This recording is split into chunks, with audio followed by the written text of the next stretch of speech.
نحمده ونصلي على رسوله الكريم اما بعد فاعوذ بالله من الشيطان الرجيم بسم الله الرحمن الرحيم رب اشرح لي صدري ويسر لي امري واحلل عقدة من لساني يفقهوا قولي۔ آج ہم سورۃ الرحمن جو کہ آپ سب کی جانی پہچانی ہے، اور سورۃ الرحمن میں ایک آیت جو بار بار دہرائی جاتی ہے 31 بار آئی ہے، فَبِأَيِّ آلَاءِ رَبِّكُمَا تُكَذِّبَانِ، اپنے رب کی کن کن نعمتوں کو جھٹلاؤ گے؟ تو یقیناً ہمارے پاس جھٹلانے کی، ان کے انکار کی کوئی وجہ نہیں ہے۔ قیامت کے دن بھی ہم انکار نہیں کر سکیں گے۔ ہم میں سے کوئی یہ نہیں کہہ سکے گا کہ میں نے تو نعمت استعمال ہی نہیں کی، مجھے تو معلوم ہی نہیں، یا مجھے تو پتہ ہی نہیں تھا کہ یہ بھی ایک نعمت ہوتی ہے۔ تو آئیے سورۃ الرحمن کا پہلے تھوڑا ترجمہ دیکھتے ہیں، پھر اس کے بعد ان نعمتوں کا ذکر جو کچھ دنیا سے متعلق ہے اور کچھ آخرت سے متعلق ہے۔ اللہ کے نام سے ابتدا کرتی ہوں جو بے انتہا مہربان اور رحم فرمانے والا ہے۔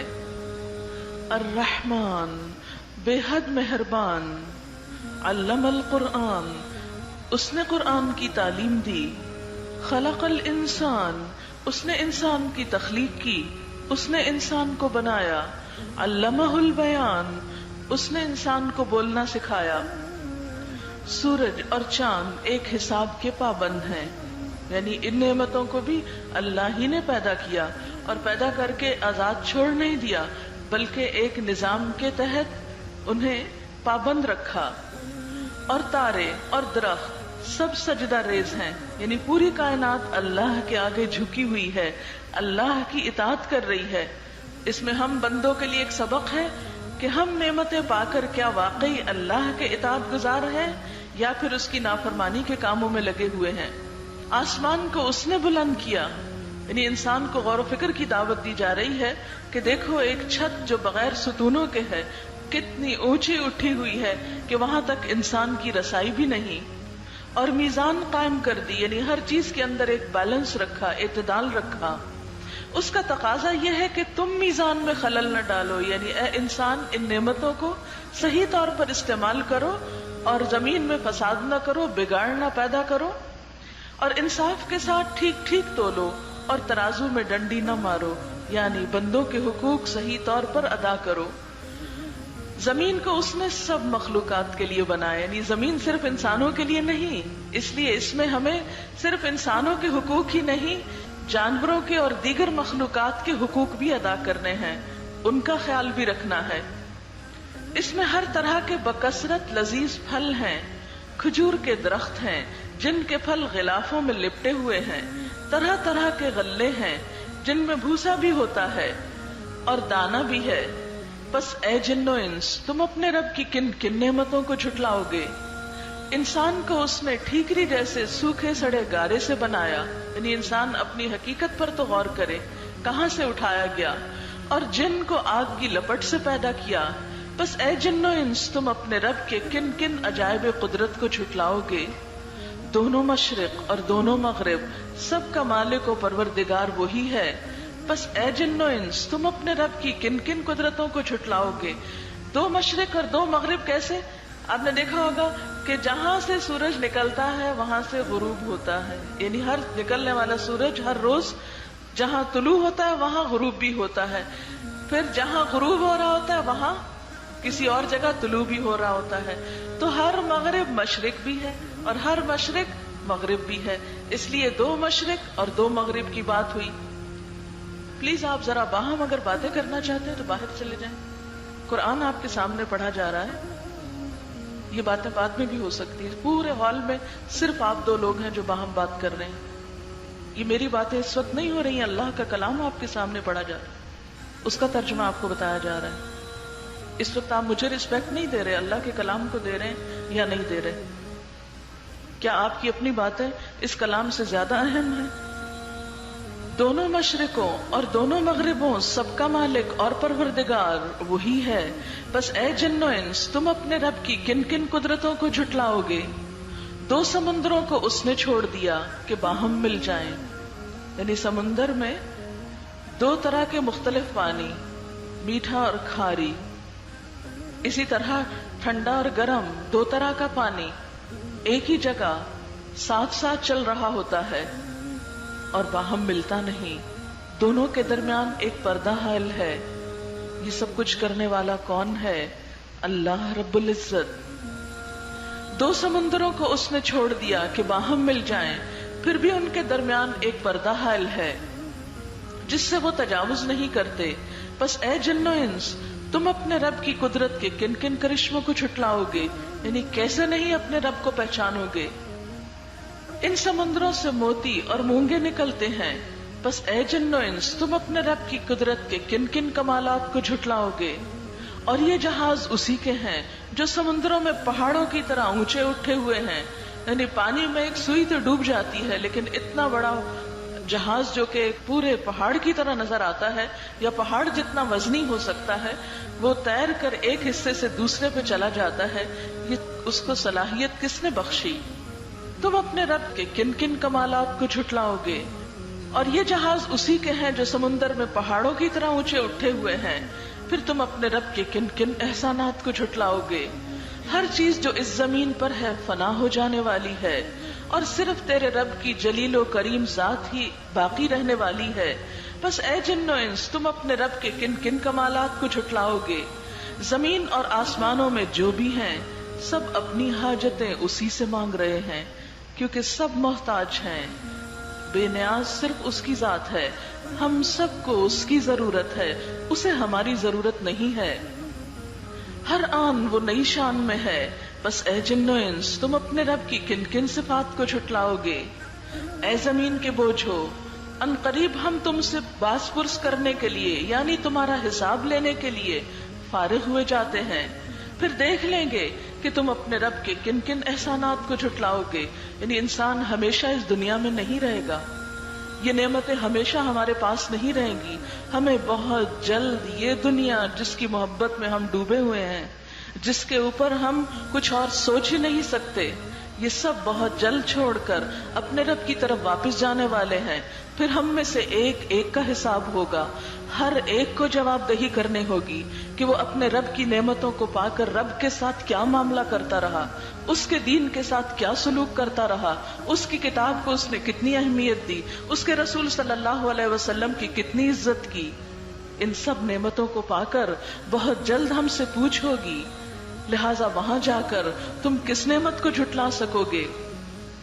اے گروہ جن و انس، تم زمین اور آسمانوں کی سرحدوں سے نکل کے بھاگ سکتے ہو تو بھاگ دیکھو، یعنی تم اللہ کے آگے کس قدر عاجز ہو، کہیں جا نہیں سکتے۔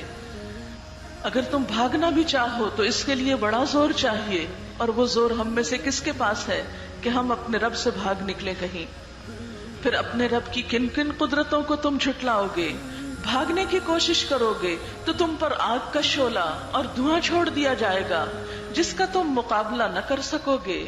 اے جن و انس، تم اپنے رب کی کن کن قدرتوں کا انکار کرو گے؟ پھر کیا بنے گی اس وقت جب آسمان پھٹے گا اور لال چمڑے کی طرح سرخ ہو جائے گا؟ اے جن و انس، اس وقت تم اپنے رب کی کن کن قدرتوں کو جھٹلاؤ گے؟ اس روز کسی انسان اور کسی جن سے اس کا گناہ پوچھنے کی ضرورت نہ ہوگی، کیونکہ سارا اعمال نامہ تو ہر ایک کا ساتھ ہی ہوگا، اس لیے اللہ تعالیٰ کو یہ پوچھنے کی ضرورت نہیں ہوگی کہ کون کیا جرم کر کے آیا، کوئی تنہائی میں ہو یا سب کے سامنے ہو، چھپ کے کوئی کام کرے یا سب کو بتا کے کرے، ہر غلط کام اعمال نامے میں لکھا جا رہا ہے اور وہ سب کے سامنے کھل کر آ جائے گا، انسان کچھ بھی چھپا نہ سکے گا۔ پھر دیکھ لیا جائے گا کہ تم دونوں گروہ اپنے رب کے کن کن احسانات کا انکار کرتے ہو۔ مجرم وہاں اپنے چہروں سے پہچان لیے جائیں گے، یعنی جرم چہروں پر، شکلوں پر نظر آئے گا، کیونکہ ہر انسان کا چہرہ اس کے دل کی عکاسی کرتا ہے۔ تو گناہ کی ابتدا بھی دل سے ہوتی ہے۔ رمضان اسی لیے تقویٰ کا مہینہ ہے کہ دلوں کی اصلاح کرتا ہے، اور انسان جب کوئی غلط کام کرنا چاہتا ہے تو سب سے پہلے اس کی سوچ آتی ہے، اس کی خواہش پیدا ہوتی ہے، پھر اس کے بعد انسان قدم اٹھاتا ہے۔ اس لیے چہرے پر سب دلوں کے آثار اور دلوں کے خیالات نظر آ رہے ہوں گے، کیونکہ وہیں پر سارے خیالات جمع ہوئے تھے، یعنی دل میں، اور دل سے پھر انسان کے عمل میں آئے، ظاہر میں آئے۔ تو قیامت کے دن سب کچھ چہروں سے عیاں ہو جائے گا اور انہیں پیشانی کے بال اور پاؤں پکڑ پکڑ کر گھسیٹا جائے گا، یعنی مجرم لوگوں کو۔ اس وقت تم اپنے رب کی کن کن قدرتوں کو جھٹلاؤ گے؟ اس وقت کہا جائے گا یہ وہی جہنم ہے جس کو مجرمین جھوٹ قرار دیتے تھے، یعنی صحیح طور پر ایمان نہیں رکھتے تھے۔ اسی جہنم اور کھولتے ہوئے پانی کے درمیان وہ گردش کرتے رہیں گے۔ پھر اپنے رب کی کن کن قدرتوں کو جھٹلاؤ گے؟ یعنی جب آگ میں وہ تڑپ اٹھیں گے تو سخت پیاس لگے گی۔ آپ نے دیکھا ہوگا ذرا موسم گرم ہو تو انسان کو پیاس زیادہ لگنے لگتی ہے، تو جہنم میں بھی جب وہ آگ میں جلیں گے تو سخت پیاسے ہوں گے۔ پھر وہ پانی مانگیں گے تو ابلتا ہوا پانی ان کو پیش کیا جائے گا۔ پانی پی کر پھر اپنے ٹھکانے پہ لوٹیں گے تو آگ ہی آگ پائیں گے اور یوں ہی ان کی عمر بیت جائے گی۔ پھر اپنے رب کی کن کن قدرتوں کو تم جھٹلاؤ گے؟ اور ہر اس شخص کے لیے جو اپنے رب کے حضور پیش ہونے کا خوف رکھتا ہو دو باغ ہیں۔ اپنے رب کے کن کن انعامات کو جھٹلاؤ گے؟ یعنی ایک طرف مجرموں کا انجام بتایا گیا تو دوسری طرف اللہ کے فرما بردار لوگوں کا انجام بتایا گیا کہ ان کی خوشی کے لیے دو باغ ہوں گے۔ دو کس لیے؟ کہ جب ایک سے دل بھرے گا تو دوسرے میں چلے جائیں گے، اور اسی طرح کبھی ایک جگہ کبھی دوسری جگہ۔ ہری بھری ڈالیوں سے بھرپور اپنے رب کے کن کن انعامات کو جھٹلاؤ گے؟ دونوں باغوں میں دو چشمے رواں، اپنے رب کے کن کن انعامات کو جھٹلاؤ گے؟ دونوں باغوں میں ہر پھل کی دو قسمیں، اپنے رب کے کن کن انعامات کو تم جھٹلاؤ گے؟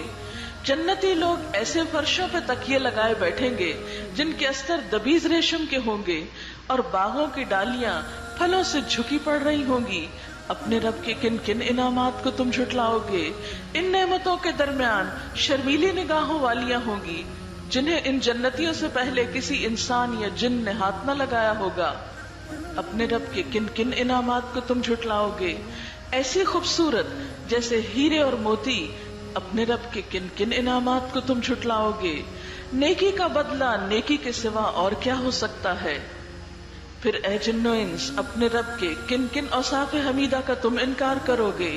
اور ان دو باغوں کے علاوہ دو باغ اور ہوں گے۔ اپنے رب کے کن کن انعامات کو تم جھٹلاؤ گے؟ گھنے سرسبز اور شاداب باغ، اپنے رب کے کن کن انعامات کو تم جھٹلاؤ گے؟ دونوں باغوں میں دو چشمے فواروں کی طرح ابلتے ہوئے، اپنے رب کے کن کن انعامات کو تم جھٹلاؤ گے؟ ان میں بکثرت پھل اور کھجوریں اور انار، اپنے رب کے کن کن انعامات کو تم جھٹلاؤ گے؟ ان نعمتوں کے درمیان خوب سیرت اور خوبصورت بیویاں، اپنے رب کے کن کن انعامات کو تم جھٹلاؤ گے؟ خیموں میں ٹھہرائی ہوئی حوریں، اپنے رب کے کن کن انعامات کو تم جھٹلاؤ گے؟ ان جنتیوں سے پہلے کبھی کسی انسان یا جن نے ان کو چھوا نہ ہوگا۔ اپنے رب کے کن کن انعامات کو تم جھٹلاؤ گے؟ وہ جنتی سبز قالینوں اور نفیس و نادر فرشوں پر تکیے لگا کے بیٹھیں گے۔ اپنے رب کے کن کن انعامات کو تم جھٹلاؤ گے؟ تبارک اسم ربک ذی الجلال والاکرام، بڑی برکت والا ہے تیرے رب جلیل و کریم کا نام۔ بسم اللہ الرحمن الرحیم۔ سورۃ الواقعہ۔ بنیادی طور پر اس سورت میں 3 انسانی گروہوں کا ذکر کیا گیا ہے جن کا چوتھا کوئی اور نہیں۔ اذا وقعت الواقعہ، اذا جب، وقعت واقع ہو جائے گا، واقعہ واقع ہونے والا۔ وقع کا مطلب ہوتا ہے اوپر سے نیچے گرنا، اسی سے لفظ واقع ہے اور پھر واقعہ۔ اردو میں بھی لفظ واقعہ استعمال ہوتا ہے۔ یہاں مراد واقع ہونے والا یعنی روز قیامت، اور واقعہ مؤنث ہے، اشارہ ہے یوم الساعہ کی طرف۔ جیسا کہ آپ جانتے ہیں کہ قیامت کے کئی نام ہیں، جن میں سے ایک خود قیامہ، پھر طامہ، ساخہ، آزفہ، قارعہ۔ تو اسی طرح واقعہ بھی دراصل کیا ہے؟ قیامت کے ناموں میں سے ایک نام۔ تو مراد اس سے کیا ہے؟ جب قیامت واقع ہوگی، جب قیامت برپا ہو جائے گی، سر پر آ پڑے گی۔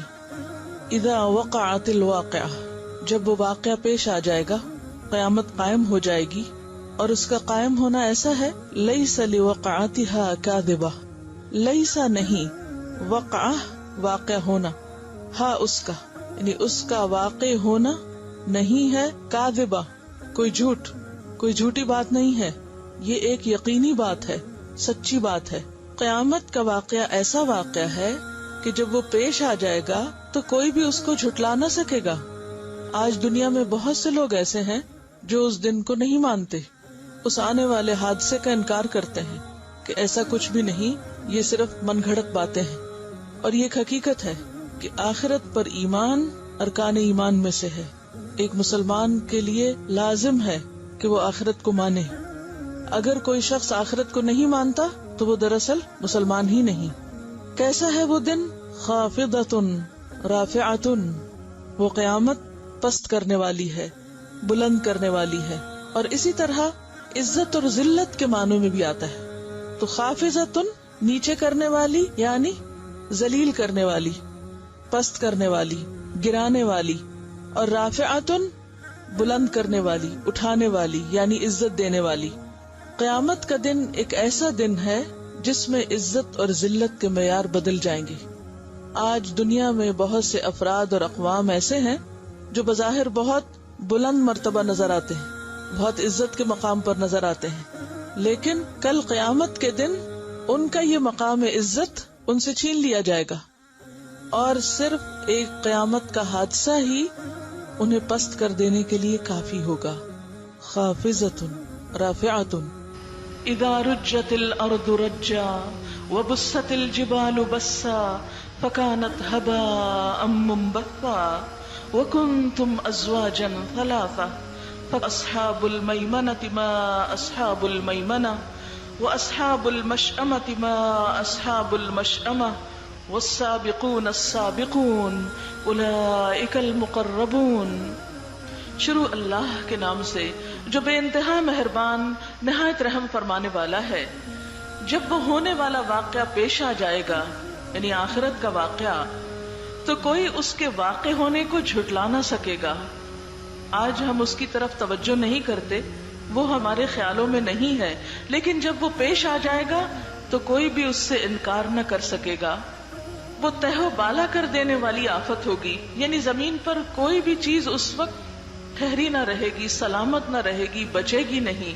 انسان اپنی ترقی کی انتہا کو کیوں نہ پہنچ جائے، زمین سے آسمان تک کیوں نہ پہنچ جائے، لیکن جو ہی وہ زلزلہ آئے گا تو کیا ہوگا؟ اس وقت زمین یکبارگی ہلا ڈالی جائے گی، پہاڑ اس وقت ریزہ ریزہ کر دیے جائیں گے، اور پراگندہ غبار بن کر رہ جائیں گے، یعنی دھول کی طرح اڑا دیے جائیں گے. تم لوگ اس وقت 3 گروہوں میں تقسیم ہو جاؤ گے، یعنی سارے انسان 3 بڑی کیٹیگریز میں تقسیم کر دیے جائیں گے یا 3 کیٹیگریز میں داخل ہو جائیں گے. اور وہ 3 کیا ہیں؟ پہلی کیٹیگری یا پہلا گروپ دائیں بازو والے. دائیں بازو والوں کی خوش نصیبی کا کیا کہنا. دوسری کیٹیگری اور بائیں بازو والے، تو بائیں بازو والوں کی بد نصیبی کا کیا ٹھکانا. اور آگے والے تو پھر آگے والے ہی ہیں، وہی تو مقرب لوگ ہیں، نعمت بھری جنتوں میں رہیں گے. اگلوں میں سے بہت ہوں گے، پچھلوں میں سے کم ہوں گے. تو 3 گروپ کون سے ہوئے؟ ایک دائیں بازو والے جو عام نیک اچھے لوگ ہیں، ایک بائیں بازو والے جو برے لوگ ہیں، اور ایک تیسری کیٹیگری سابقون، آگے جانے والے، اللہ کے مقرب لوگ. اور یہ سابقون، سبقت لے جانے والے کون ہیں؟ جو نیکی اور خیر اور بھلائی کے کاموں میں دوڑ لگاتے ہیں، آگے سے آگے جاتے ہیں. وہ یہ نہیں دیکھتے کہ کوئی اور نیکی نہیں کر رہا تو میں کیوں کروں. وہ اس سوچ میں رہتے ہیں کہ کون سی نیکی میں سب سے پہلے آگے بڑھ کر کروں، نیکی کے کاموں میں آگے نکل جاؤں. آج ہم اپنے چاروں طرف دیکھتے ہیں تو ہماری دوڑ کس کی طرف ہے؟ دنیا کی طرف. دنیا کی محبت میں ہم دنیا ہی کی طرف دوڑ رہے ہیں. آخرت سامنے ہی نہیں ہے، اس لیے اس کی سوچ بھی نہیں، فکر بھی نہیں. اسی لیے ہم صرف وہ کام کرتے ہیں جس سے ہمیں دنیا کا فائدہ زیادہ ہو. وہ کام ہم پیچھے یا کل پہ یا آئندہ زندگی پہ ڈال دیتے ہیں جو آخرت میں فائدہ دینے والے ہیں. حالانکہ ہم میں سے کسی کو نہیں پتا کہ آج زندگی ختم ہو جائے تو کل ہماری آخرت شروع ہو جائے، اور آخرت کا امتحان دنیا کے امتحان سے پہلے آ جائے. کوئی نہیں جانتا کہ کس وقت کس پر کیا بیت جائے. تو ایسے میں تیسری قسم کے لوگ جو نیکیوں میں آگے جانے والے ہیں، خیر اور بھلائی میں آگے بڑھنے والے ہیں، وہ انتظار نہیں کرتے، وہ سستی کا شکار نہیں ہوتے، وہ کبھی بھی دوسروں پہ نہیں ڈالتے، وہ خود انیشیٹو لیتے ہیں. اور اس کو ایک چھوٹی سی مثال سے سمجھاؤں گی. مثلاً آپ راہ چل رہے ہیں, راستے میں کوئی کوڑا کرکٹ نظر آتا ہے, تو ایک ایٹیٹیوڈ یہ ہو سکتا ہے کہ فوراً آگے بڑھے اور اٹھا لیں کہ یہ نیکی کا کام میں کر لوں, اور ایک یہ ہے کہ کوئی اور آئے, میری تو ڈیوٹی نہیں, میں تو یہاں پڑھنے کے لیے آتی ہوں, میرا تو یہ کام نہیں کہ میں یہاں اسکول کی صفائی کرتی رہوں. کوئی ہوگا جو اٹھا لے گا. یا کوئی بھی جب خیر و بھلائی کا کام آتا ہے, مثلا نماز ہی کا وقت آتا ہے, تو ہم میں سے کتنے لوگ ہیں جو دوڑ لگائیں کہ میں اول وقت میں نماز پڑھ لوں, پہلے میں نماز پڑھ لوں. ہم کہتے ہیں اچھا پہلے آپ پڑھ لیں, پہلے وہ پڑھ لیں. صبح سو کر اٹھنے کا آپ سوچیں کہ ہم صرف انتظار میں رہتے ہیں, اچھا پہلے ایک اٹھ جائے, وہ واش روم میں چلا جائے, پھر ہم اٹھیں گے. پھر یعنی دنیا کا معاملہ ہو, کہیں دنیا کا فائدہ ہو, تو ہم سب سے پہلے سب سے آگے ہوں گے. حالانکہ دنیا اللہ کے نزدیک مچھر کا پر بھی نہیں, جسے وہ دار الغرور, دھوکے کا گھر کہتا ہے, بہت جلد ختم ہونے والا. کل من علیہا فان, سب کچھ فنا ہونے والا. وَيَبْقَى وَجْهُ رَبِّكَ ذِي الْجَلَالِ وَالْإِكْرَامِ, رب ذوالجلال کا جو باقی رہنے والی ذات ہے, اور وہی کی نعمتیں جو باقی رہنے والی ہیں, ان کے حصول کے لیے, انسین دنیا کے لیے جو کوششیں ہیں, وہ ہم سب جائزہ لے سکتے ہیں. کیونکہ کوئی کسی کو نہ دیکھے, دوسروں پہ نظر نہ ڈالے, اپنے آپ کو دیکھیں کہ میرے اندر نیکی کا کتنا شوق ہے, اور نیکی کے جس کام کے لیے بھی مجھے پکارا جاتا ہے اس کے لیے میں کتنے شوق سے اس کی طرف بڑھتا ہوں. سابقون وہ لوگ ہوں گے کہ نبی صلی اللہ علیہ وسلم نے ان کے بارے میں فرمایا کہ جب ان کے سامنے حق پیش کیا گیا تو انہوں نے قبول کر لیا, اور دوسروں کے معاملے میں وہی چاہا جو وہ اپنے معاملے میں چاہتے تھے.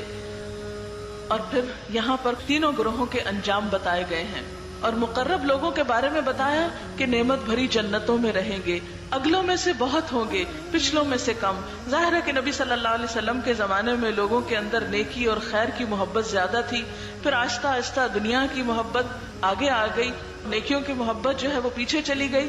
تو قدرتی طور پر ایک تناسب یا ریشو جو ہے مقربین کا یا نیکی میں آگے بڑھنے والوں کا, وہ کم ہوتا چلا جائے گا. اس لیے فرمایا کہ پچھلوں میں سے کم. مرصع تختوں پہ تکیے لگائے آمنے سامنے بیٹھیں گے, ان کی مجلسوں میں ابدی لڑکے شراب چشمہ جاری سے لبریز پیالے اور کنٹر اور ساغر لیے دوڑتے پھرتے ہوں گے, جسے پی کر نہ ان کی عقل چکرائے گی اور نہ عقل میں فتور آئے گا. جب جنت کا ذکر آتا ہے تو بہت سے لوگ جنت کا مذاق اڑانے لگتے ہیں اور کہتے ہیں یہ سب لالچ دیا ہوا ہے. میں ایسے لوگوں سے پوچھتی ہوں کہ دنیا کی حقیر چیزوں کے لالچ میں تو وہ ایک دوسرے سے آگے جانے کی کوشش کرتے ہیں, لیکن اللہ تعالیٰ جب جنت کی بات کرتے ہیں تو اس کو لالچ کی بات کہہ کے جھٹلا دیتے ہیں. یہ دراصل شیطان کا دھوکا ہوتا ہے جو جنت کی قیمت ہماری نگاہوں میں کم کر کے پھر اس کے لیے کوشش بھی نہیں کرنے دیتا. اور عام طور پر بہت پاک باز بنتے ہیں لوگ یہ کہتے ہوئے نہیں جنت کے لالچ میں نہیں نیکی کرنی چاہیے, صرف اللہ کی رضا میں کرنی چاہیے. نہیں, جب اللہ تعالیٰ خود ہمیں جنت کا شوق دلاتے ہیں, اس نے ہمیں پیدا کیا ہے, وہ جانتا ہے کہ ہمارے دلوں کے اندر کیا ہے اور ہمارے اندر مادی چیزوں کی محبت کس قدر کوٹ کوٹ کے بھری ہوئی ہے. اس لیے اللہ تعالیٰ ایک اور جگہ پر فرماتے ہیں یزکوا انفسکم, اپنے آپ کو پاکیزہ مت کہو, بل اللہ یزکی من یشاء, اللہ ہی جسے چاہتا ہے پاک کرتا ہے. تو اس لیے جنت کا ذکر جب اللہ تعالیٰ کرے تو اسے شوق سے سننا چاہیے. اللہ تعالیٰ خود فرماتے ہیں سابقوا الی مغفرۃ من ربکم وجنۃ, دوڑو اپنے رب کی بخشش حاصل کرنے کے لیے اور جنت کے لیے. یعنی جنت کی طرف دوڑ کا حکم اللہ تعالیٰ نے خود دیا ہے. اس لیے جنت کی باتیں محض لالچ کی باتیں نہیں ہیں, یہ اللہ تعالیٰ نے ہماری نفسیات کو سامنے رکھتے ہوئے ہمیں ایک انسینٹیو دیا ہے, شوق دیا ہے. پھر جنت ہی کے بارے میں فرمایا کہ جنت میں جنت کے جو کارندے ہوں گے وہ مقربین کے سامنے طرح طرح کے لذیذ پھل پیش کریں گے کہ جسے چاہیں چن لیں, پرندوں کے گوشت پیش کریں گے, جس پرندے کا چاہیں استعمال کریں, ایک بہت بڑی ورائٹی ہوگی. ان کے لیے خوبصورت آنکھوں والی حوریں ہوں گی, ایسی خوبصورت جیسے چھپا کے رکھے ہوئے موتی. یہ سب کچھ ان کے اعمال کی جزا کے طور پر انہیں ملے گا. یہ سب کچھ ان کے اعمال کی جزا کے طور پر انہیں ملے گا جو وہ دنیا میں کرتے رہے. وہاں وہ کوئی بےہودہ کلام یا گناہ کی بات نہ سنیں گے, کوئی غیبت نہیں ہوگی, کوئی چغلی نہیں ہوگی, کوئی کسی کی بیک بائٹنگ نہیں ہوگی, کوئی کسی کو تانا نہیں دے گا, کوئی کسی کا دل جلانے والی باتیں نہیں کرے گا. وہاں پر کوئی گناہ کی بات بھی نہیں, کوئی جھوٹ نہیں بولے گا, کوئی خیانت نہیں کرے گا. سب لوگ اللہ قیلن سلامن سلاما, سلامتی کی باتیں ہی کریں گے. اور یہاں پر کیا فرمایا کہ وہاں کوئی بیہودہ کلام یا گناہ کی بات نہ سنیں گے، جو بات بھی ہوگی ٹھیک ٹھیک ہوگی. اور دائیں بازو والوں کی خوش نصیبی کا کیا کہنا، وہ بے خار یعنی بغیر کانٹوں کے بیریوں اور تہ بتہ چڑھے ہوئے کیلوں اور دور تک پھیلی ہوئی چھاؤں اور ہر دم رواں پانی اور کبھی ختم نہ ہونے والے اور بے روک ٹوک ملنے والے بکثرت پھلوں اور اونچی نشست گاہوں میں ہوں گے. آبویسلی سابقین کی جنت کے مقابلے میں ذرا کم درجے کی ہوگی. ان کی بیویوں کو ہم خاص طور پر نئے سرے سے پیدا کریں گے اور انہیں باکرہ بنا دیں گے، اپنے شوہروں کی چاہنے والی اور عمر میں ہم سن ہوں گی. یہ سب کچھ دائیں بازو والوں کے لیے ہے. وہ اگلوں میں سے بھی بہت ہوں گے، پچھلوں میں سے بھی بہت ہوں گے. اور بائیں بازو والوں کی بد نصیبی کا کیا پوچھنا، وہ لو کی لپٹ اور کھولتے ہوئے پانی اور کالے دھوئیں کے سائے میں ہوں گے، جو نہ ٹھنڈا ہوگا نہ آرام دہ ہوگا. یہ وہ لوگ ہوں گے جو اس انجام کو پہنچنے سے پہلے خوشحال تھے اور بڑے گناہ پہ اصرار کرتے تھے. آپ کو معلوم ہے کہ بڑے گناہ کون سے ہیں؟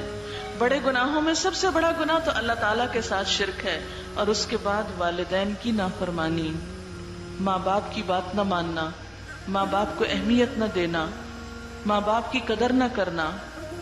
کیونکہ ایک طرف ہمیں اللہ تعالیٰ کے احسانات کو ماننا اور اس کا شکر گزار بننا ہے، اور دوسری طرف انسانوں میں سے سب سے پہلے اپنے والدین کا. یہ وہ لوگ ہوں گے جو اس انجام کو پہنچنے سے پہلے خوشحال تھے اور گناہ عظیم پر اصرار کرتے تھے. کہتے تھے جب ہم مر کر خاک ہو جائیں گے اور ہڈیوں کا پنجر رہ جائیں گے تو پھر اٹھا کھڑے کیے جائیں گے، اور کیا ہمارے باپ دادا بھی اٹھائے جائیں گے جو پہلے گزر چکے ہیں؟ اے نبی صلی اللہ علیہ وسلم، ان سے کہہ دیجئے یقیناً اگلے اور پچھلے سب ایک دن ضرور جمع کیے جانے والے ہیں جس کا وقت مقرر کیا جا چکا ہے. پھر اے گمراہو اور جھٹلانے والو، تم زقوم کے درخت کی غذا کھانے والے ہو، اس سے تم پیٹ بھرو گے اور اوپر سے کھولتا ہوا پانی تونس لگے ہوئے اونٹ کی طرح پیو گے. یعنی اتنی گرمی ہوگی کہ انسان ابلتا ہوا پانی بھی چاہے تو آپ دیکھیں ایک ایک سپ لیتے ہیں، لیکن جہنم میں لوگ ابلتے ہوئے پانی کو بھی پیتے چلے جائیں گے جیسے ایک پیاسا اونٹ پانی پیتا ہے. یہ ہے ان بائیں بازو والوں کی ضیافت کا سامان روز جزا میں. نحن خلقناکم فلولا تصدقون، ہم نے تمہیں پیدا کیا ہے، ہم ہیں تمہارے خالق، پھر تم تصدیق کیوں نہیں کرتے، مان کیوں نہیں جاتے؟ کبھی تم نے غور کیا یہ نطفہ جو تم ڈالتے ہو، اس سے بچہ تم پیدا کرتے ہو یا اس کے پیدا کرنے والے ہم ہیں؟ ہم نے تمہارے درمیان موت کو تقسیم کیا ہے اور ہم اس سے عاجز نہیں کہ تمہاری شکلیں بدل دیں اور کسی ایسی شکل میں تمہیں پیدا کریں جس کو تم نہیں جانتے. اپنی پہلی پیدائش کو تو تم جانتے ہی ہو، پھر سبق کیوں نہیں لیتے؟ یہ اصل میں ان لوگوں کو کہا جا رہا ہے جو مرنے کے بعد دوبارہ زندہ ہونے پر ایمان نہیں رکھتے تھے، اس کا یقین نہیں رکھتے تھے. تو انہیں بتایا جا رہا ہے کہ تمہیں اگر آخرت کی دوبارہ زندگی کا یقین کرنا ہے تو آج کی اپنی زندگی کو دیکھو، آج اپنے ہاتھ پاؤں دیکھو، آج اپنے آپ کو پہچانو کہ کیا ہو. اگر تم آج ایگزسٹ کرتے ہو تو کل ایگزسٹ کیوں نہیں کر سکتے؟ جس رب نے پہلی دفعہ پیدا کیا وہ دوبارہ پیدا کیوں نہیں کر سکتا؟ کبھی تم نے سوچا یہ بیج جو تم بوتے ہو یعنی زمین میں ڈالتے ہو، مٹی میں ڈالتے ہو، ان سے کھیتیاں تم اگاتے ہو یا ان کے اگانے والے ہم ہیں؟ خوبصورت پودے کون نکالتا ہے اس اندھیری مٹی میں سے؟ کیونکہ مٹی دیکھنے میں کیا ہے؟ کچھ بھی نہیں، نہ اس میں رنگ ہے، نہ ہی اس کے اندر کوئی خوشبو ہے، نہ ٹیسٹ ہے، لیکن جو پھل اور پھول اس میں سے نکلتے ہیں وہ کس قدر خوبصورت اور کتنی ویرائٹی ہوتی ہے ان کے اندر. مثلا ایک لیمو کا پودا جو اگتا ہے زمین کے اندر سے، تو مٹی کو آپ جتنا بھی ٹیسٹ کریں اس میں کوئی کھٹائی نہیں، لیکن ایک لیمو کے اندر ٹیسٹ کون ڈالتا ہے؟ یہ سب کچھ کرنے والا کون ہے؟ یہ اللہ رب العزت ہے. کبھی تم نے سوچا یہ بیج جو تم بوتے ہو، ان سے کھیتیاں تم اگاتے ہو یا ان کے اگانے والے ہم ہیں؟ ہم چاہے تو ان کھیتیوں کو بھس بنا کر رکھ دیں اور تم طرح طرح کی باتیں کرتے رہ جاؤ. ہم پر تو الٹی چٹی پڑ گئی، بلکہ ہمارے تو نصیب ہی پھوٹے ہوئے ہیں. یعنی اللہ تعالیٰ انسان کو جب دنیا میں ایک نعمت دے کر اس سے لیتا ہے تو وہ اس پر یہ سوچنے کے بجائے کہ میرا بھی کوئی قصور ہوگا، اللہ تعالیٰ ہی کو بلیم کرنے لگتا ہے بعض اوقات، اور بعض اوقات وہ طرح طرح کی باتیں بنا کر رہ جاتا ہے اور اللہ کی طرف رجوع نہیں کرتا. کبھی تم نے آنکھیں کھول کر دیکھا یہ پانی جو تم پیتے ہو اسے تم نے بادل سے برسایا ہے یا اس کے برسانے والے ہم ہیں؟ ہم چاہیں تو اسے سخت کھاری بنا دیں، یعنی بارش میٹھے پانی کی برسنے کی بجائے کڑوے پانی کی برسے۔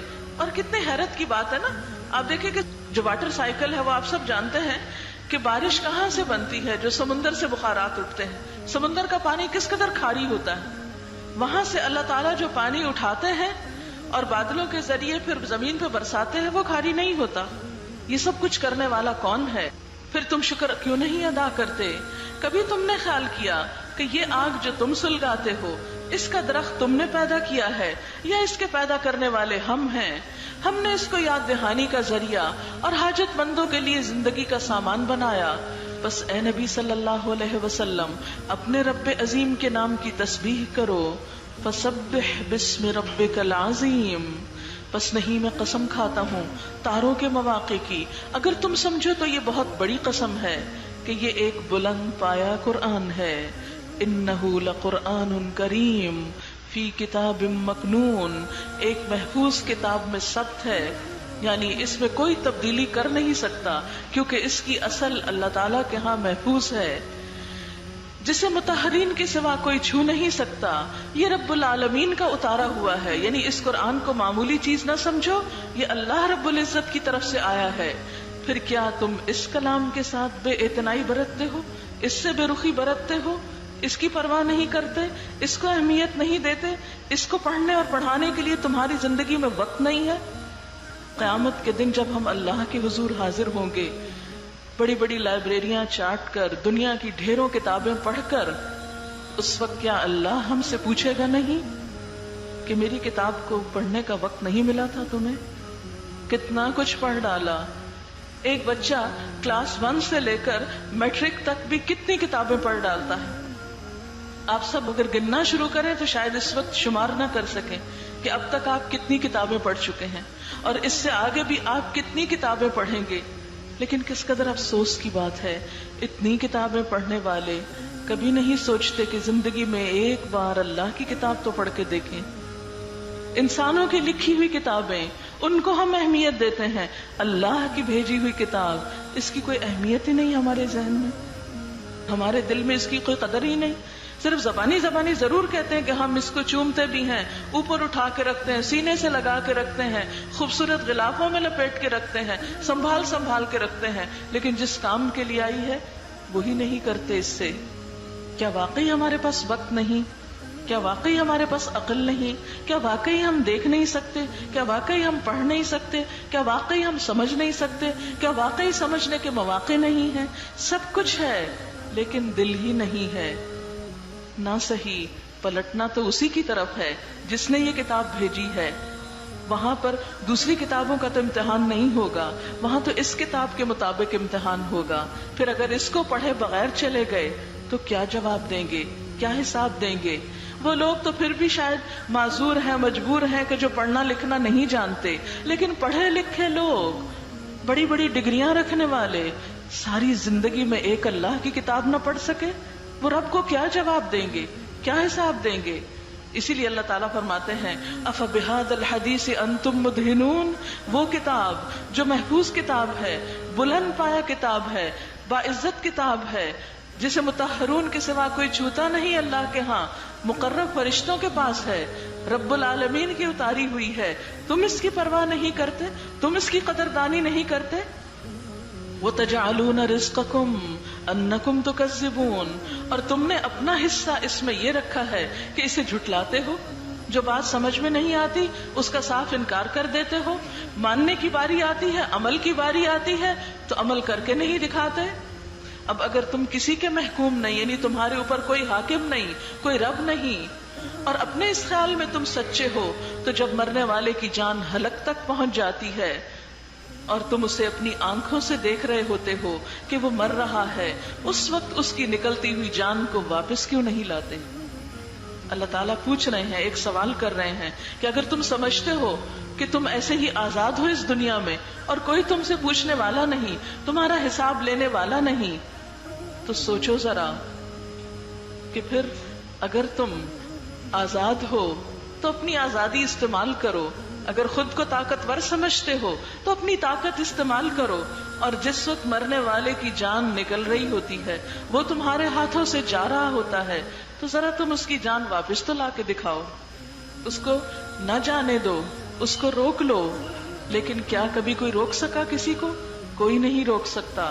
بڑے بڑے ڈاکٹرز، بڑے بڑے ہسپتال، سوفسٹیکیٹڈ آلات مرنے والوں کو روک نہیں سکتے۔ آج تک موت کا علاج کوئی دریافت نہیں کر سکا۔ موت اٹل حقیقت، بہت بڑی سچائی جس سے مجھے اور آپ کو گزرنا ہے، اور موت کے بعد مٹی میں مل نہیں جانا، حساب دینا ہے، جواب دینا ہے۔ اللہ کی نعمتوں کے بارے میں پوچھا جائے گا کہ ہم نے ان کو پا کر اللہ کا حق کتنا ادا کیا۔ اس وقت سوچو کیا جواب دو گے، کیا بولو گے۔ ہم آزاد نہیں ہیں اس دنیا میں، ہم ایک بھیجنے والے کے حکم سے آئے ہیں، اسی کے حکم سے واپس جانا ہے، اسی نے یہ کتاب اتاری ہے، اسی نے اس کے مطابق ہم سے پوچھنا ہے۔ اس وقت ہمارا جواب پھر کیا ہوگا؟ اس وقت تو کوئی کام نہیں آئے گا۔ یوم یفر المرء من اخیہ وامہ وابیہ وصاحبتہ وبنیہ، جس دن انسان بھاگے گا اپنی ہی ماں سے، اپنے ہی باپ سے، اپنے ہی بیٹے سے، اپنی ہی بیوی سے۔ اس دن ہر انسان کو ایسی پڑی ہوگی جو اسے دوسروں سے بے پرواہ کر دے گی۔ ہر انسان اتنا خود غرض ہو چکا ہوگا کہ اسے صرف اپنی فکر ہوگی۔ دنیا میں ایک معمولی ٹیسٹ اور امتحان ہوتا ہے تو ہم میں سے ہر ایک کو اپنی پڑی ہوئی ہوتی ہے۔ اس وقت ہمیں یہ یاد نہیں ہوتا کہ میری فرینڈ کا پیپر اس وقت کیسا ہو رہا ہے، میری بہن کا پیپر اس وقت کیسے ہو رہا ہے۔ ہر انسان کو یہ فکر ہوتی ہے کہ جو لکھا ہے سوال نامے میں اس کا جواب ٹھیک ٹھیک دے دوں، میرے نمبر زیادہ آنے چاہیے۔ بہن اپنا انجام خود جانے۔ تو دنیا میں اگر امتحان کے کمرے میں انسان اتنا خود غرض ہو جاتا ہے تو آخرت کے امتحان میں انسان کی خود غرضی کا کیا عالم ہوگا؟ کون کس کو پوچھے گا؟ کون کس کا سہارا لے گا؟ کون کس کی مدد لے گا؟ اس وقت تو ہر انسان تنہا آئے گا۔ وَلَقَدْ جِئْتُمُونَا فُرَادًا كَمَا خَلَقْنَاكُمْ أَوَّلَ مَرَّةٍ، تم ہمارے پاس اکیلے ہی واپس آ گئے جس طرح ہم نے تم کو پہلے دن پیدا کیا تھا۔ دنیا میں بھی اکیلے آتے ہیں، واپسی بھی اکیلے ہوگی، قبر میں بھی اکیلے ہوں گے، حساب کے وقت بھی اکیلے ہوں گے۔ پھر کیوں نہیں سنبھلتے؟ کیوں نہیں غور کرتے؟ کیوں نہیں تیاری کرتے؟ کیوں نہیں اللہ سے اپنا تعلق مضبوط کرتے؟ اب اگر تم کسی کے محکوم نہیں ہو اور اپنے اس خیال میں سچے ہو تو جب مرنے والے کی جان حلق تک پہنچ چکی ہوتی ہے اور تم آنکھوں دیکھ رہے ہوتے ہو کہ وہ مر رہا ہے، اس وقت اس کی نکلتی ہوئی جان کو واپس کیوں نہیں لے آتے؟ اس وقت تمہاری نسبت ہم اس کے زیادہ قریب ہوتے ہیں مگر تم کو نظر نہیں آتے۔ پھر وہ مرنے والا اگر مقربین میں سے ہو تو اس کے لیے راحت اور عمدہ رزق اور نعمت بھری جنت ہے، اور اگر وہ اصحاب یمین میں سے ہو تو اس کا استقبال یوں ہوتا ہے کہ سلام ہے تجھ پر، تو اصحاب الیمین میں سے ہے، اور اگر وہ جھٹلانے والے گمراہ لوگوں میں سے ہو تو اس کی تواضع کے لیے کھولتا ہوا پانی ہے اور جہنم میں جھونکا جانا ہے۔ ان ھذا لہو حق الیقین، بے شک یہ سب کچھ قطعی حق ہے۔ فسبح باسم ربک العظیم، پس تسبیح بیان کرو اپنے رب عظیم کے نام کی۔ سب تسبیح پڑھیے۔ سبحان اللہ وبحمدہ عدد خلقہ ورضا نفسہ وزنة عرشہ ومداد کلماتہ۔ سبحان اللہ وبحمدہ عدد خلقہ ورضا نفسہ وزنة عرشہ ومداد کلماتہ۔ سبحانک اللہم وبحمدک نشہد ان لا الہ الا انت نستغفرک ونتوب الیک۔ والسلام علیکم ورحمۃ اللہ وبرکاتہ۔